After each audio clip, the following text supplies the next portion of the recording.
Mengkhawatirkan lagi, ada yang lebih mengkhawatirkan. Sampai di sini sudah mengkhawatirkan, Pak, tapi ada yang lebih mengkhawatirkan lagi. Hadis berikut ini, Abu Hurairah tatkala Rasulullah SAW mendatangi kuburan, menyaksikan Nabi bersabda di depan berdoa kepada para penghuni kuburan itu, semoga keselamatan tetap dilimpahkan kepada kalian hai kaum mukminin, ya, dari penghuni kuburan, dan kami insyaallah akan menyusul kalian. Kata Nabi, aku senang bila mana aku bisa bertemu dengan saudara-saudaraku. Para sahabat bertanya, bukankah kami saudara-saudaramu wahai Rasulullah? Kata Nabi, bukan, engkau sahabat-sahabatku. Sedangkan ikhwani, saudara-saudara kita, adalah orang-orang yang datang sesudahku nanti. Sahabat bertanya, bagaimana engkau bisa mengenali umatmu yang belum datang? Kata Nabi, tahukah kalian, seandainya seseorang punya kuda yang muka, kaki, dan tangannya bersinar, bercahaya, kuda itu ada di antara kuda-kuda hitam legam, dapatkah dia mendeteksi kuda-kudanya? Para sahabat menjawab, tentu ya Rasulullah, ya. Jadi kalau kuda, kakinya, tangannya, mukanya, ya kan, itu bercahaya, ada di antara kuda-kuda yang gelap, yang hitam gitu kan, ya pasti kelihatan lah, menonjol kan gitu, ya kan. Nah jadi kata Nabi, sesungguhnya umatku nanti di hari berbangkit akan datang dengan wajah, kaki, dan tangan yang bersinar, karena bekas wudhu, ya, bekas wudhu berarti mereka sholat waktu di dunia. Aku menyambut mereka di telaga. Jadi Nabi nanti berdiri di telaga Al-Haud, telaga Al-Kausar, ya kan, untuk membagikan air dari telaga itu. Dan siapapun muslim yang kebagian air minum dari telaga Nabi itu, dia tidak akan haus selama-lamanya di padang mahsyar. Masya Allah, ya. Mudah-mudahan kita termasuk yang dapat air itu, ya kan. Nah, aku menyambut mereka di telaga. Ketahuilah, ada beberapa orang akan dihalang-halangi mendatangi telagaku, sebagaimana unta hilang yang dihalang-halangi. Aku memanggil mereka, kemari, karena Nabi tahu ini orang kelihatan kok tangannya, kakinya, mukanya bersinar, tanda wudhu, tanda sholat, ya kan, waktu di dunia gitu. Nah, aku berseru, kemari. Maka dikatakan kepadaku, sesungguhnya mereka telah mengganti ajaranmu setelahmu. Akhirnya yang tadinya Nabi bilang kemari, Nabi bilang apa? Sohkan, menjauhlah kalian. Na'udzubillahi min dzalik, Pak.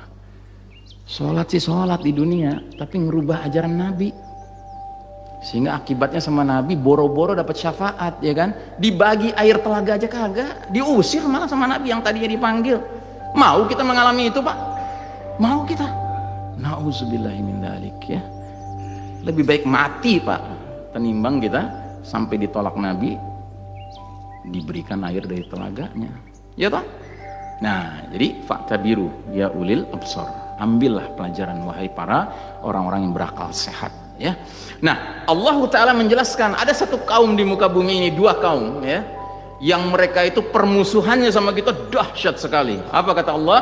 Sesungguhnya kamu Muhammad akan menemukan orang-orang yang paling keras permusuhannya kepada orang-orang beriman, ialah satu, al-Yahud, dua, alladzina asyraku, kaum Yahudi dan kaum musyrikin. Ini dua kelompok ini, Pak, bencinya sama kita, memusuhi kita itu luar biasa, Pak, luar biasa. Nah, kata Nabi tentang kaum Yahudi khususnya nih, apa kata Nabi? Kaum Yahudi telah bosan dengan agama mereka, ya. Dan mereka kaum yang bersifat hasad, ya. Dan mereka hasad pada kita kaum muslimin, terutama dalam 3 urusan, Pak. Urusan pertama apa? Raddis salam. Kebiasaan kita kalau ketemu satu sama lain ngucapin assalamualaikum terus dijawab waalaikumsalam. Jadi yang ngucap waalaikumsalam tuh dibenci, dihasadi sama orang Yahudi. Yahudi nggak suka melihat umat Islam tuh beruhuwah Islamiyah, tuh nggak suka mereka. Yang kedua, mereka benci sama kita, hasad sama kita dalam urusan apa? Iqamatis sufuf, dalam kedisiplinan kita ngatur soft salat berjamaah, Pak. Oh, mereka geram betul, Pak. Pernah ada wawancara seorang mantan komandan militer Amerika Serikat, Pak, diwawancari sama seorang muslim, ya. Muslim ini nanya, Pak, Anda sebagai mantan komandan militer, kalau ada 1 juta orang tadinya berantakan nggak jelas, untuk dikumpulkan dalam barisan yang rapih, ya, dikumpulin upacara barisan gitu, ya, itu kira-kira butuh berapa lama, ya kan? 1 juta kata si komandan itu. Iya 1 juta. Wah, kira-kira sebulan lah kata dia gitu, ya kan. Nah terus dikasih lihat video apa? Video orang lagi haji, Pak. Haji normal ya, bukan haji nggak normal, haji normal gitu. Ya kan. Orang lagi tawaf rame bener gitu, sementara ada yang lagi duduk, lagi doa, ada yang lagi sholat, ya kan? Kan begitu kan, haji normal kan begitu, ya kan? Tiba-tiba azan berkumandang, sudah mulai orang mencari tempat posisi, tapi masih ada yang tawaf kan? Tiba-tiba qomat, begitu qomat dalam waktu 2 menit itu udah rapi semua. Bengong itu komandan, mantan komandan Amerika itu, bengong dia, Pak. Nah Anda tahu kan? Yang begitu itu dihasadi sama Yahudi, Pak. Yahudi itu hasad betul sama kita, Pak. Dalam kedisiplinan kita menata sholat kita dan rapat dalam sholat. Ya, terus yang ketiga yang mereka hasadi itu apa? Qaulihim khalfa imamihim fil maktubati amin. Ucapan kaum muslimin di belakang imam sholat wajib mereka yaitu kalimat amin. Artinya apa? Kalau makin rame makin keras nggak suara aminnya? Makin keras. Makanya diupayakan supaya nggak rame. Dengan cara apa? Dibanyakin setannya, disedikitin manusianya, gitu, ya kan? Sehingga suara aminnya ada, tapi volumenya kecil. Amin. Gitu. Jadi kayak ragu-ragu gitu, dipenuhi apa kagak sini doa gua gitu, ihdinas siratal mustaqim, gitu. Tapi kan kalau kita rapet rame, Pak, amin, semangat kita kan, Pak. Ya kan? Itu roh jamaah, Pak. Roh jamaah, ya. Nah jadi saudaraku rahimakumullah, kira-kira yang dikerjakan sekarang ini bikin senang siapa? Bikin ridho siapa? Gitu. Kan kita beribadah, kita beramal soleh ingin mengejar ridho siapa? Ridho Allah. Masa ridho Yahudi yang dikejar? Ampun deh. Gitu. Nah jadi saudaraku rahimakumullah, hadis berikutnya inilah yang sedang terjadi sekarang, ya. Dari Wuhan sampai Wuhan, gitu. Nabi bersabda, hampir-hampir bangsa-bangsa memperebutkan kalian umat Islam layaknya memperebutkan makanan dalam satu mangkok. Seorang sahabat dengar begitu langsung nanya, apakah kami waktu itu umatnya jumlahnya sedikit? Kata Nabi, oh tidak, jumlah kalian banyak waktu itu, sangat banyak. Cuman kalian seperti buih di genangan air, ya. Sungguh Allah akan cabut rasa takut musuh-musuh kalian kepada kalian di satu sisi, dan akan tanamkan ke dalam hati kalian penyakit al-wahan. Sahabat nanya, apa itu penyakit wahan ya Rasulullah? Hubbud dunya wa karahiyatul maut. Cinta dunia dan takut menghadapi kematian, ya. Kan ini sekarang yang terjadi, Pak. Demi menghindar dari kematian, ya kan, nggak apa-apa agama diacak-acak. Nauzubillahi min dzalik. Ingat, agama Islam agama fitrah, ya. Dan fitrah manusia adalah makhluk sosial, Pak. Yang namanya makhluk sosial itu nggak bisa enggak, Pak. Perlu saling ketemu, saling berakrab-akrab, saling berjabat tangan, saling berpelukan, saling bercengkrama. Itulah manusia, normalnya begitu, Pak, manusia. Ya. Tadi saya di jalan menjelang dekat sini, ya kan, itu pengurus masjid di mobil bilang, Ustaz, ya beginilah kita kalau udah hari Minggu kan ada pasar kaget gitu kan. Saya bilang, alhamdulillah masih normal di sini. Saya bilang gitu. Ya, ini normal tuh begini, ini normal. Ini bukan new normal, Pak, ini true normal, ya kan? Ini normal yang sebenarnya begini memang sudah semestinya begitu. Ya. Manusia itu terhibur dengan dia bisa berinteraksi sosial. Gitu. Makanya bahasa Indonesianya itu bagus, Pak, social distancing tuh, ya. Penjarakan sosial, gitu. Penjarakan sosial. Penjarakan sosial, gitu, ya. Bagus tuh terjemahannya tuh, ya kan? Penjara ini memang, gitu. Nah jadi saudaraku rahimakumullah, Nabi bersabda, ma min muslimain yaltaqiyani fayatasafahani illa ghufira lahuma qabla ay yaftariqa. Tidaklah dua orang muslim bertemu berjabat tangan kecuali Allah akan beri ampunan kepada keduanya sebelum mereka berpisah. Sekarang kita dilarang ngejar ampunan Allah. Dengan jelas-jelas dikasih gambar tuh 2 tangan dicoret, gitu, ya. Untuk kepentingan siapa ini, Pak? Untuk kepentingan siapa? Yang perlu ampunan Allah itu siapa sih? Kan kita, Pak. Ya kan, kita yang perlu ampunan Allah. Terus hadis yang berikutnya, tabassumuka fi wajhi akhika laka sadaqah. Senyummu kepada saudaramu merupakan sedekah, gitu. Ya, Pak.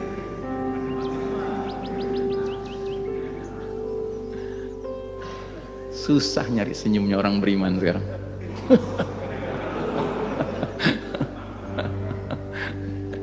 It's behind the cloth, ya kan? Di balik kain, gitu, ya kan?